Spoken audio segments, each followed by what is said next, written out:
Hi, welcome to Yoyo TV. గతంలో ముఖ్యమంత్రి కావాలంటే కనీసం 60 ఏళ్ళు దాటితే కానీ అయ్యేవారు కాదు. కానీ ఇప్పుడు ట్రెండ్ మారింది. యంగ్ అండ్ డైనమిక్ లీడర్లు సీఎం అవుతున్నారు. అంతేకాకుండా కొత్త కొత్త రికార్డులను సైతం క్రియేట్ చేస్తున్నారు. ఈ లిస్టులో తెలంగాణ సీఎం రేవంత్ రెడ్డి చేరిపోయారు.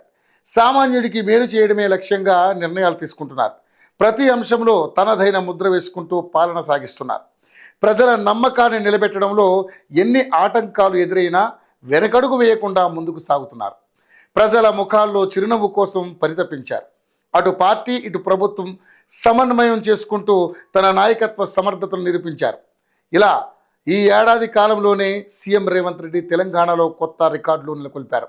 ప్రభుత్వం కొలువుదీరి ఏడాది పూర్తవుతోంది. దీంతో సీఎంగా రేవంత్ రెడ్డి సక్సెస్ రేటు ఎంత అనే చర్చ మొదలైంది. రాజకీయంగానే కాదు, ప్రభుత్వాధినేతగా కూడా రేవంత్ తన మార్కు నిరూపించుకున్నారు. తన టీంతో కలిసి కొత్త విజయాలు నమోదు చేశారు. ఏడాది కాలంలో రేవంత్ సాధించిన విజయాలను తెలంగాణ సీఎంఓ అంశాల వారీగా వెల్లడించింది.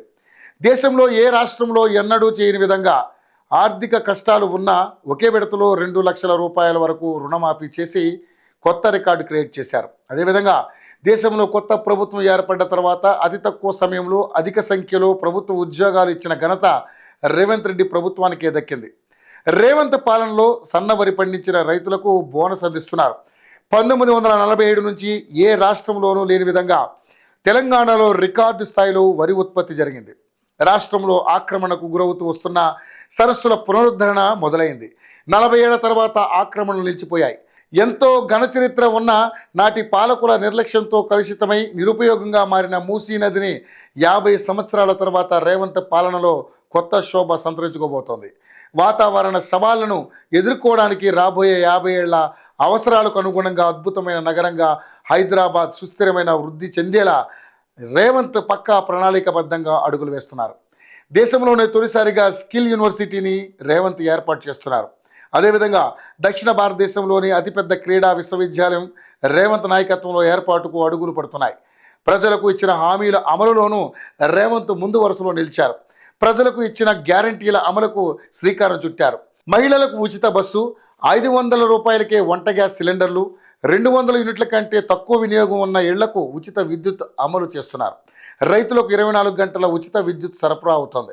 హైదరాబాద్లో కాలుష్యం తగ్గించేందుకు నగరంలోని అన్ని పెట్రోల్ డీజిల్ బస్సులను పూర్తిగా తొలగించి నాటి స్థానంలో 3000+ ఎలక్ట్రిక్ బస్సులు ప్రవేశపెడుతున్నారు.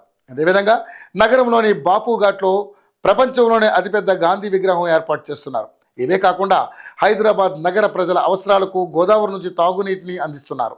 భాగ్యనగర ఖ్యాతి మరింత పెంచేలా హైదరాబాద్, సికింద్రాబాద్, సైబరాబాద్కు దీటుగా 4వ నగరంగా ఫ్యూచర్ సిటీ మాస్టర్ ప్లాన్ సిద్ధమవుతోంది.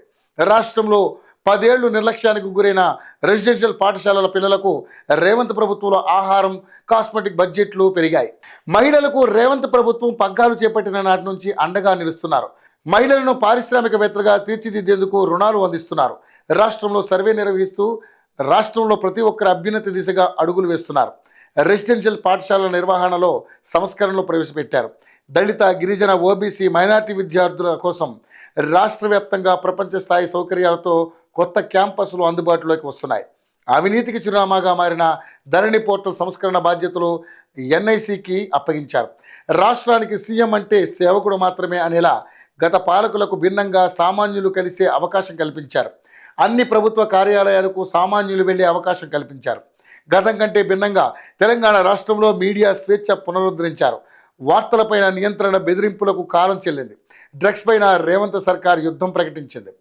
భవిష్యత్ వర్గాల కోసం డ్రగ్స్ విషయంలో రాజీ లేని విధంగా కఠినంగా వ్యవహరిస్తోంది. ఏడాది కాలంలోనే అధిక మొత్తంలో పెట్టుబడులు వచ్చాయి. రీజనల్ రింగ్ రోడ్, రైలు ప్రాజెక్టులు తెలంగాణకు దక్కాయి. రేవంత్ మెట్రో రైలు విస్తరణ తదుపరి దశ పనులకు గ్రీన్ సిగ్నల్ ఇచ్చారు. రాష్ట్రంలోని టైర్ 2 పట్టణాల్లో పారిశ్రామిక పార్కులు ఏర్పాటవుతున్నాయి. వరంగల్ను 2వ రాజధానిగా తీర్చిదిద్దే క్రమంలో భారీగా అభివృద్ధి కార్యక్రమాలు కొనసాగుతున్నాయి. పేదలకు ఇళ్లు అందించే లక్ష్యంతో 4 లక్షల ఇందిరమేళ్లకు ఆమోదం తెలిపారు.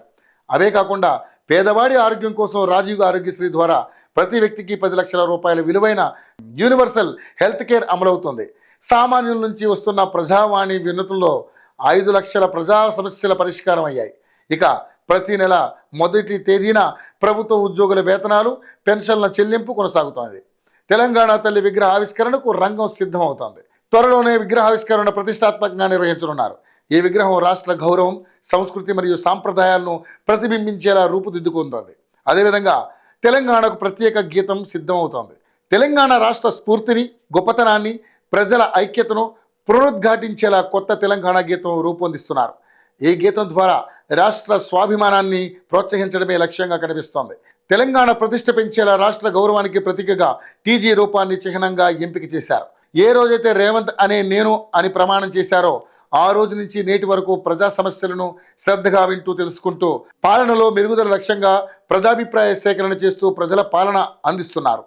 తెలంగాణలో ప్రతి ఒక్కరికి భవిష్యత్తు పైన నమ్మకం కలిగించారు. అలాగే రోజుకు 18 గంటల పాటు పనిచేస్తూ సీఎం రేవంత్ రెడ్డి తొలి ఏడాది సక్సెస్ అయ్యారు. ఇక మరో మనిషిని నమ్మని ఈ రోజుల్లో యావత్ రాష్ట్ర ప్రజల నమ్మకాన్ని సంపాదించిన రేవంత్ రెడ్డి పాలనలోనే కాదు, సామాన్యుడిగా కూడా సక్సెస్ను అందుకున్నారు. ఇప్పుడు సీఎం రేవంత్ రెడ్డి కష్టానికి నిజమైన ప్రతిఫలం దక్కిందనడంలో ఎలాంటి సందేహం లేదు.